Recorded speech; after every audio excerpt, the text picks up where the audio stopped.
The message is it's time to stop being a sacrificial lamb. The rescuer is the card. Okay, I'm gonna go ahead and read it. Killer empathy is real. Most women never identify it, let alone unravel its suffocating grasp on their lives. While empathy is a superpower, it is a double-edged sword. It enables you to be considerate of and cooperative with others, but on the other side of empathy is the rescuer, who, in her compassion, is determined to save those who she loves and that which she cares about most. This will lead her to sacrifice her time, energy, and other resources in the name of fixing, solving, saving, helping, and otherwise rescuing those people in situations she feels have great need. This side of empathy cuts deeply into her life force, often resulting in the hemorrhage of her time, vitality, and creativity. Oh my god, this is so crazy. Okay, hold on, let me finish. A witch, however, knows that her empathy must have boundaries. She helps those who help themselves, jumping in to assist rather than save or fix. She trusts that others have their own guides and their own soul's code to assist their journey just as she does. She's willing to resist the impulse to caretake or rescue, allowing others the opportunity to grow, expand, and develop their own agency. Now is the time to resist the urge to manage another's experience and keep your precious empathetic energy in balance. Okay?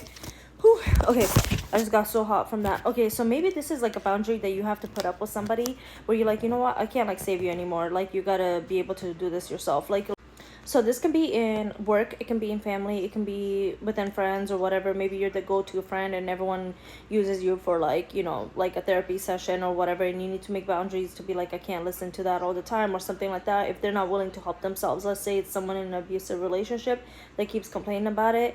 And again, you can sympathize and all that stuff, as many of us who have gone through it do, but you have to be like, you know, unless you're willing to tell me what you're about to do with it next, I can't hear about it, because it hurts my heart to hear you go through all that. And obviously, you know, you're not taking my advice or whatever to leave or whatever your situation is.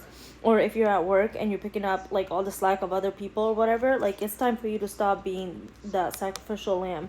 Stop coming to everyone's rescue, like that coworker who can't ever finish their job, so you're stepping in to finish it for them, or whatever it is. The family members who need help, like when there's like a bunch of other kids but they always go to you. Whatever it is, time for you to put up the boundaries and be like, I'm not the only one that can do this. I don't want to do this. I don't have energy. Whatever. Stick up for yourself. It's time to literally stop rescuing people who don't want to be rescued. And again, like, also what's coming to me is like, maybe you went through a spiritual awakening and you're trying to get other people to like awaken or break their karmic cycles or whatever it may be.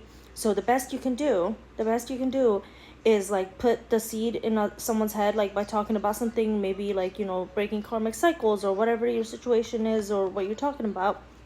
So you can go ahead and do that, but you're not supposed to sit there 3 and keep telling them until, like, you know what I'm saying? Like, also, like, for me, I know I'm hard-headed. The more someone tells me to do something, the more I don't want to. But if someone's just casually saying something to me, it might be something that I consider. But if you're just like constantly trying to get people to like see their wrongs, fix their mistakes, fix themselves, whatever it may be, that might actually go against they're supposed to learn the hard way, like you did, right? Whatever you went through, I'm sure you went through something really hard. So they're supposed to learn that way too. It just really sucks to be on the other side, watching it. And I'm not saying to purposely let people like go into a tower or anything like that. I'm just saying, like, again, with the analogy with the friend, if someone knows that someone's bad for them, they're obviously talking about it. You know, they're grown, they have, you know, they have the ability to leave or something like that, but they're like, no, I can't, and all this. It's like, it's just something that you have to put a boundary with. It doesn't mean that you let them, or that you're like, oh, I'm so happy you're with that person. You don't have to go to that extreme. You can literally still voice what you feel, but make the boundary of, I don't want to talk about it unless you're willing to fix it. You know what I'm saying?